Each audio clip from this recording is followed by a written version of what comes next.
For the sake of this interview, please state your full name and community in which you now reside. My name is Joseph J. Souza.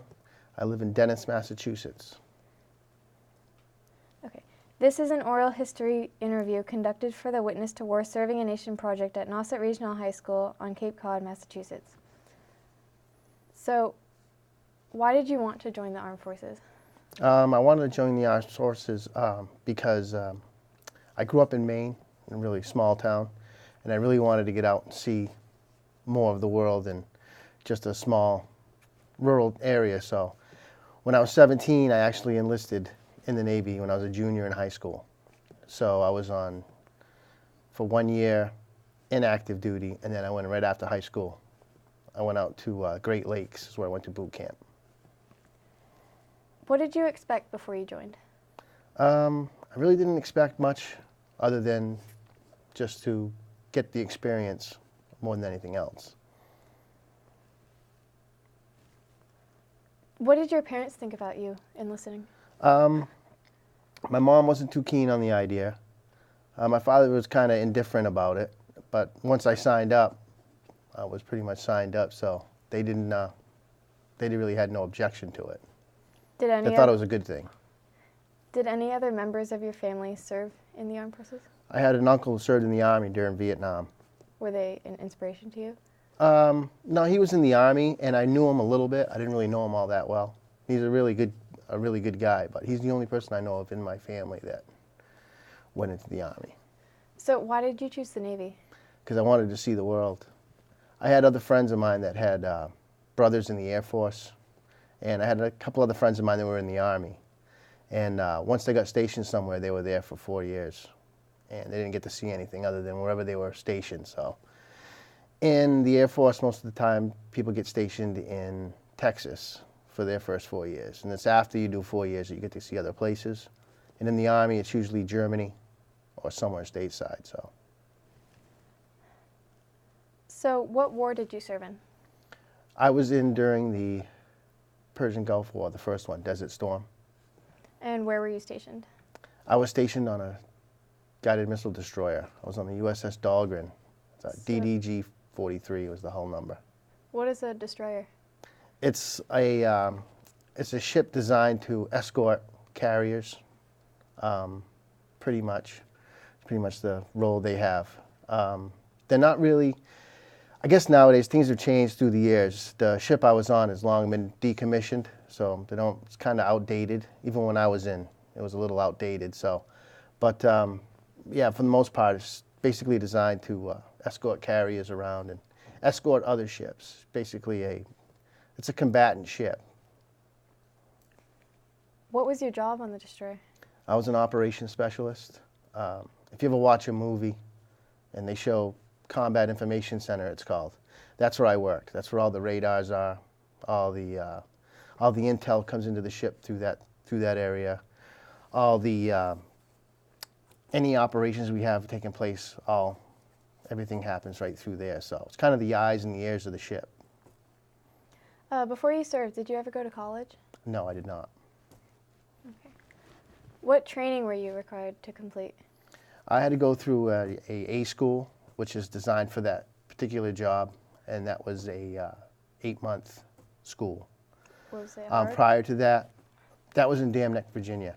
Prior to that, I had to go through a month of, it's a shorter school, and all that was just pretty much getting you ready to go out to the fleet, just to get you more acclimated to what ship life's like. How many other people were there? On the ship I was on? Yeah. Approximately 400 people. About 350 enlisteds and I think 50 officers, somewhere around there. Do you remember what thoughts you had when you first arrived to the destroyer? Well, when I first arrived, I was stationed on a fast frigate. That was the first ship I was stationed to. And they were in the yards in Philadelphia. And so when I arrived there, the ship was in disarray because it was going through a total remodeling process. So everybody was on a barge. So it was kind of like floating quarters, so to speak, so where everybody ate and slept, and then while they worked on the ship. And I was in Philadelphia, Pennsylvania for the first year. So when I first got there, it was different. Can you describe a typical day on the destroyer? Underway was, the job we had was we worked, we call it chow to chow, 6 hours on and 6 hours off. So on a ship they serve 4 meals a day. You get breakfast, lunch, dinner, and what they called mid-rats, which was served at midnight. So 6 o'clock in the morning was breakfast, noontime was lunch, 6 was dinner, and then 12 a.m. was what they called mid-rats. So when we worked chow to chow, it was either breakfast or lunch. And then when you were off from lunch to dinner, you did other things, like took care of the space you lived in, kept everything clean and neat. Then you went back on watch again from 6 at night to midnight, and then if you were lucky, you got to sleep from midnight to 6. But things can happen during the course of the night that wake you up, that you have to do certain duties you have to perform. Like what? Underway replenishments. Every 3 days while you're underway, the ship needs to take food and fuel to make it across the Atlantic or wherever you need to go. So every 3 days, a huge ship called a tender would pull up next to us. And one of my stations was the forward station where you have to take fuel on board. So everybody runs up there, their life vests on. They shoot a line across from the other ship. You pull the line across. They hook up a big cable that connects the 2 ships. And then they send a big hose over, basically a gas hose, and they fill the ship up with fuel. What did the specific destroyer you were on do? Right when I was in, we escorted Kuwaiti oil tankers through the Persian Gulf. So we were just basically an escort vessel while we were there. So yeah, it's pretty much what destroyers really do. It's pretty much escort, either a carrier escort or they're escorting another ship. We had SM-2, which are surface-to-air missiles on board. We had what's called an ASROC launch. It was an anti-submarine rocket, which is actually just a torpedo with a rocket on the end of it, just in case you had any anti-submarine warfare going on or anything like that. We had a forward cannon, and I believe it was a 35 cal. And then we had a couple of 50 cals mounted on either side of in each bridge wing. While you were on the ship, was there any situation in which you would need to use those weapons? Yes. When we were in the Persian Gulf, we had a Iranian C-130 coming towards our vessel. So just per protocol, we do what's called deconfliction, which means you go over the airwaves. There's a certain, frequency that everyone listens to. All people in the military, all commercial aircraft, everybody is open to this one signal. So you basically send a signal out to that aircraft saying that you're a U.S. naval warship in waters requesting why you're coming towards us. Can you please stay clear? And usually they'll respond to you and they'll just turn away, they'll avoid you. They'll give you a breathing room, so to speak. On this one particular occasion, it was like 2 o'clock in the morning, and my friend was actually, it's called a air intercept controller. So he's watching the radar. We've got guys down, lower part of combat was all air. Like everything was flying through the sky. We had a dot on it. We had it all labeled. Everything was figured out. Upstairs was all surface. So all the surface ships are on the water. We knew where they all were, helicopters, stuff like that. So the AIC operator sits right next to the combat officer, okay? And once lower combat establishes an air contact, they put a track on it. The AIC then takes it over from there. So when the C-130 was coming towards us and not responding, the ship went to general quarters, which is like, that's when you're watching TV and all the alarms go off. So I was in bed then, I was off then. So when general quarters goes off, you wake up out of your rack, you get all your stuff, you run up to wherever you're stationed. I was stationed in combat. So where I was stationed was on the surface monitor, and I was right next to my friend, who was the AIC. And so I could see everything that was going on. So I could see the C-130 coming towards us, and then it turned around and went north. So everybody was like, whew, And C-130 is no real great shakes. It's basically a cargo ship. But it turned north, and then it turned around and came back towards us, only this time it had 2 Iranian F-14, or F-15, escorts with it. And they were coming straight for us again. So things started getting kind of, like we were on a ship. The newer ships nowadays have what's called phalanx or Sea Whiz, so that if a missile is launched at the ship, This device is designed to lock onto the missile and shoot about 3,000 rounds per second at it to blow the missile up prior to it impacting the ship. My ship was so old it didn't have that. So if there was a missile incoming to the ship, they're usually the first person to see it, or the first one to know about it was the lookout, which was never a good thing, because if the lookout says missile inbound, you better grab onto something. So it was coming towards us, and just when it got into range for our fire control radar to lock onto it, the CO, our captain of our ship, got woke up out of his rack over this, got dragged up to combat, so everybody was a real tenseful moment. And they weren't answering. So my CO looked over at the fire control officer and said, light them up, which means to lock our missiles onto them. So once we have missile lock on an aircraft, they have alarms on the airplane they're flying around that go off saying that they've got missile lock on them. Once we locked onto them, they turned around and went north again. But that was pretty much I was probably the most scared at that point. What thoughts went through your head when the C-130 initially came at you? The C-130 didn't really bother me that much because I figured it was like a war game. Countries play it all the time. We played with Russians all the time, with their submarines, or we played war games with our own submarines. And so it was almost like whatever. It's almost like people are bored and they'll play war games, but they usually don't push the limit. But when it turned north and came back down with two F-15s escorting it, it was almost like something real could really happen here. So, how often would you go to land? We would escort a tanker, probably go 2 weeks, and then we'd pull into port probably for 3 or 4 days, and then we'd be back out for 2 weeks. That was when we were in the Persian Gulf, that deployment. And all we did was escort big, huge oil tankers from Kuwait all the way through the Persian Gulf till they went out past the Straits of Hormuz. So it was 5 knots, and that was it. Did you spend any time on land in Kuwait? Not in Kuwait, no, but in Dubai and in a place called Bahrain, which is in United Arab Emirates. So I got to go into port there. So it was definitely a different culture. Do you have any memorable experiences? Out there, no. Spain, I had a really good time. Yeah? Yeah, I mean, the shopping and stuff out there was really good. They had a lot of things you can purchase out there, very, very cheap compared to what you could get here. Jewelry was one thing, and other things like that. But it was really good to see all the different cultures that I got to see while I was out there. What were some of the relationships you formed with the other people on the boat? I had some really good friends till this day. Believe it or not, you keep in touch via Facebook now. So we don't really write letters to one another anymore. But yeah, I have a lot of good friends. A buddy of mine lives in Maine now. Another friend of mine lives in Nebraska. So we're all pretty much dispersed.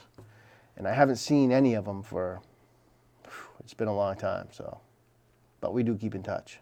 Did you make any enemies on the boat? No. I pretty much got along with everybody. That's the way it's got to be on a boat. There's only 400 of us. You better get along with them. It's going to be a long trip if you don't.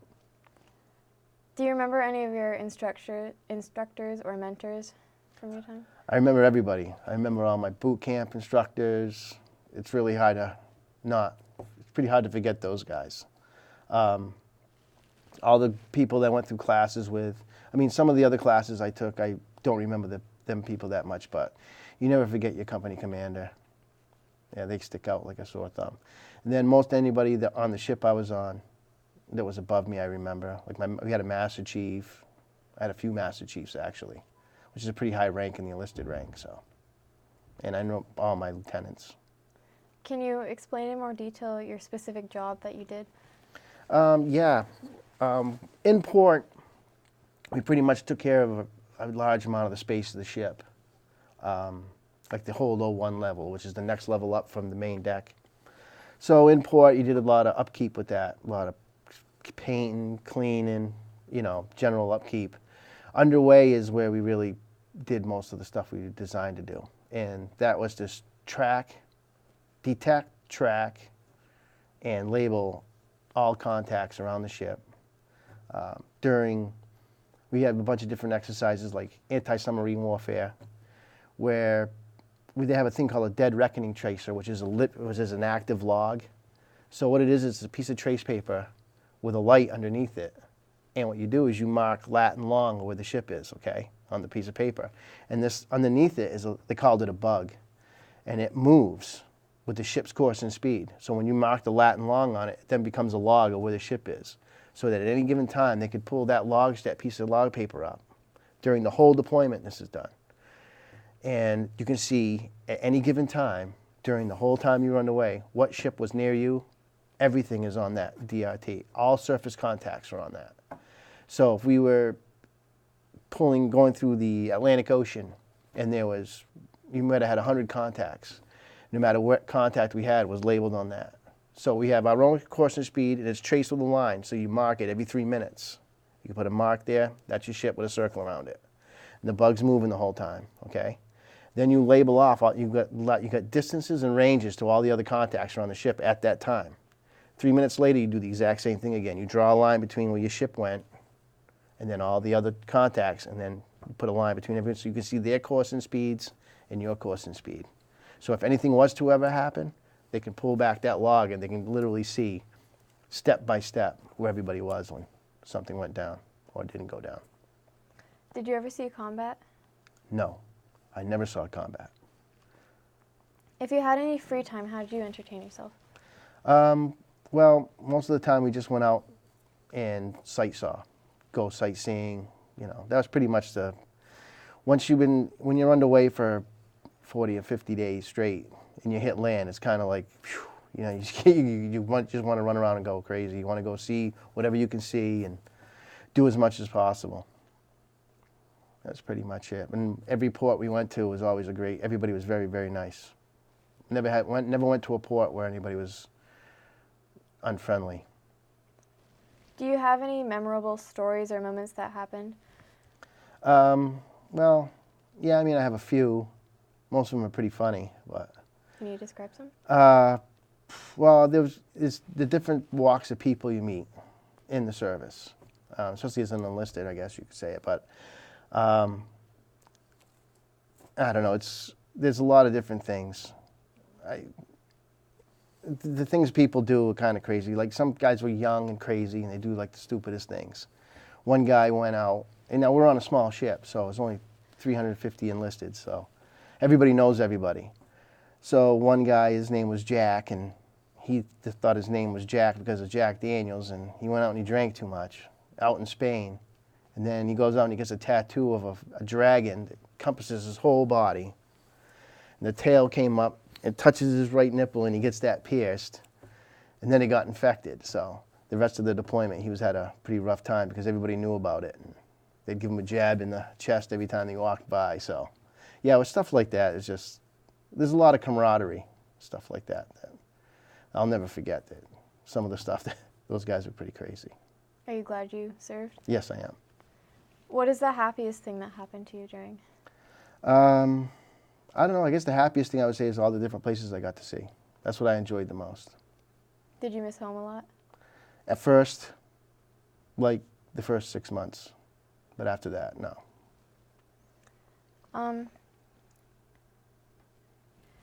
What was your favorite place? My favorite place?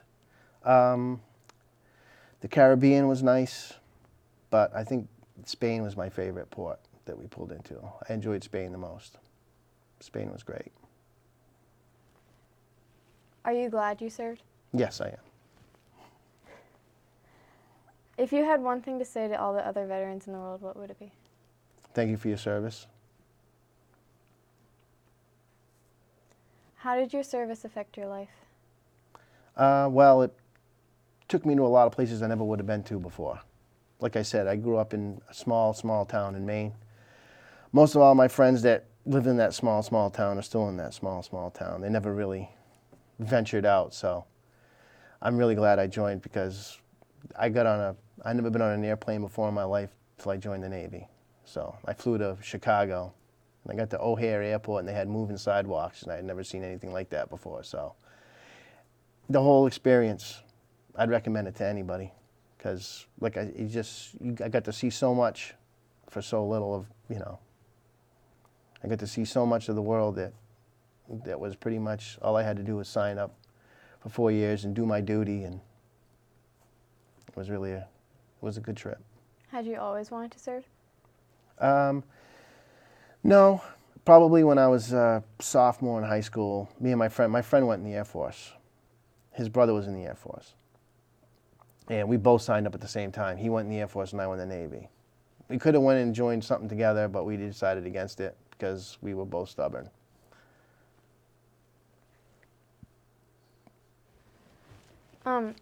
Do you have any children? Yes, I do. What is your oldest child? My oldest daughter's name is Tiffany, and she lives in Pennsylvania. She's 23 years old. Do you have any other? Yes, I do. I have a son, Zachary, who's 16 years old, and a son, Matthew, who is 12. So if Zachary told you that he wanted to serve, what would you think? If Zach told me he wanted to serve, I'd give him my blessing that he could go serve. What'd you do? I'd tell him a lot more things that nobody told me, though. So What'd you do after you served? when I got out of the service, after my 4 years was up, I was honorably discharged. I went back to Maine for 1 year, and I worked up there as a lumberjack. So I did tree work and stuff. Then when I left there, because it kind of dried up, I was offered a job down here on the Cape, and that was in 1992. And I got a job at the Wacquasit Inn, and I worked there for 7 years. Do you miss the Navy? I do. What I miss most about it's the ships. Whenever I go on a ship now, I get all nostalgic about it because I really enjoyed that. Did any of your friends join the Navy with you? No. None of my friends joined the Navy. Did you wish any had? No, I don't think so. I don't think it would have made much of a difference. I mean, it might have, but for the most part, no.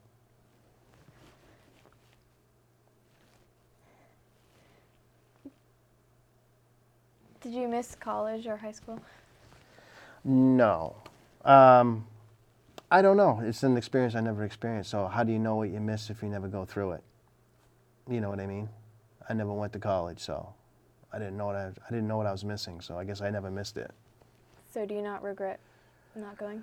I suppose I could probably regret it, but it's really water under the bridge, so to speak. There's no point in regretting something I can't change now.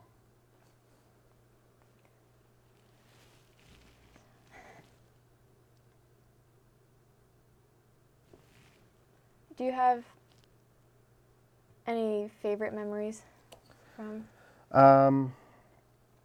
Yeah, like I said, the only real favorite memories I have are just the ones that I had from all my friends and stuff, and just the experiences I had. That's pretty much it. I mean, other than that, it was almost like a job, but it was more like an adventure. What did your friends think when you said you were going to sign up for the Navy? Some of them were fine with it. Some of them kind of gave me a hard time about it, but I didn't really pay much of attention to them. So. Did you keep in contact with them after you served? Oh yes, yep. And I still to this day, all the kids I grew up with, yeah. So you said you joined the Navy in your junior year? Yes, I did. So you missed senior. No. I signed up my junior year, which means I obligated myself at that point. So they signed me up, and I swore an oath then, and I finished high school. I graduated. But what it is for 1 year you're in inactive duty. In other words, if a war would have broke out before they enacted a draft, they would have pulled me in. But on the tail end of that, you see, when you sign up, you don't sign up just for 4 years. You signed up for a mandatory 8.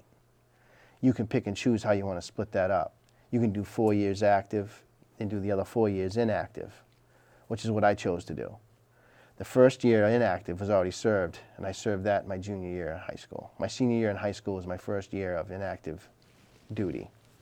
Once you get released after your 4 years, if you opt out, you have to serve a mandatory 3 years inactive duty, so that if a war ever did break out, prior to them enacting a draft, they'd pull all those people back to service again.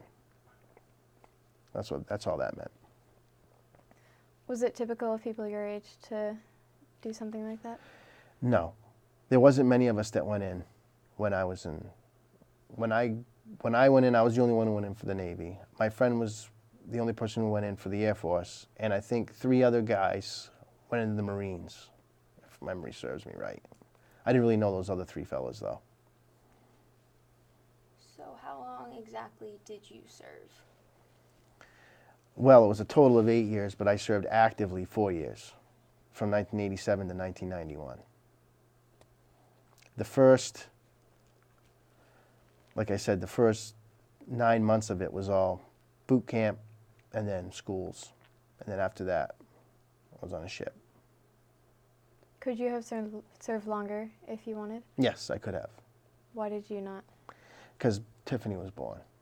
And I didn't want to be away from my daughter more than, for 6-month deployments, that wasn't really an option, so I opted out. That's why I got out. Had that not have been the case, I probably would have stayed in.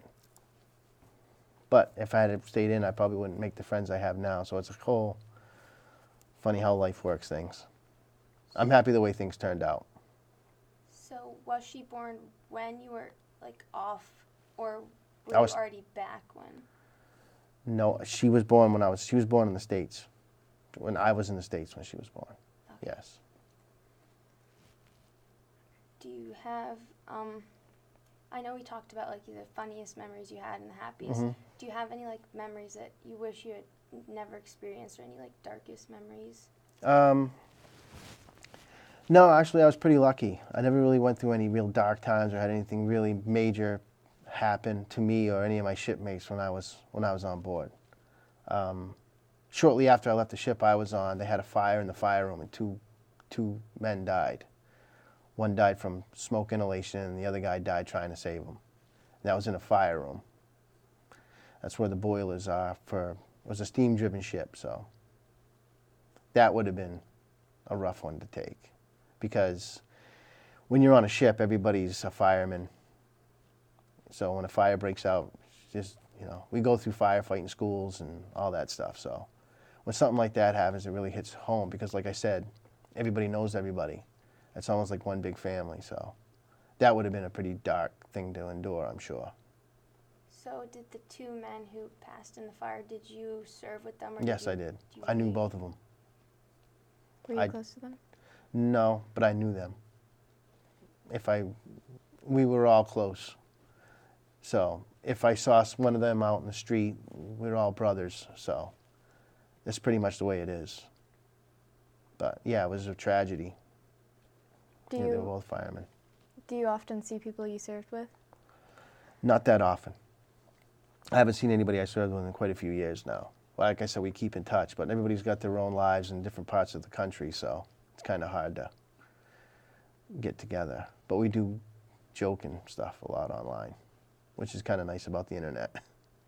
Do you wish you saw them more face to face and were able to catch up a little bit more on what's happened? Yeah, I suppose so. But like I said, we keep tabs on each other pretty good now. And like I said, with the internet, it's almost like having someone right next door. So When did you move to Cape Cod? 1992. Why? Work. Yeah, when I came down here pretty much primarily just for work. So, and I've been here ever since. Is there anything else you would like to mention? No, I think we've pretty much gone over everything. Unless there's something else you need, something else you want to ask. Well, I'm not sure I have any more questions.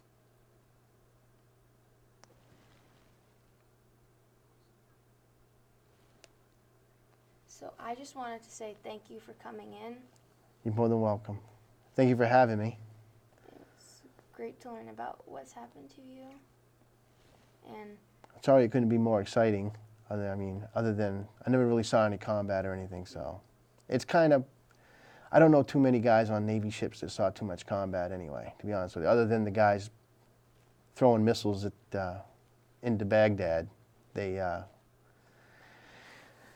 kind of hard to get into a real conflict on a ship unless you're fighting another Navy or something like that. So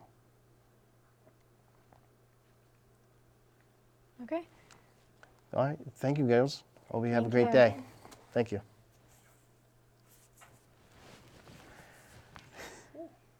Is that all right? Yeah. Yeah. You sure? Great.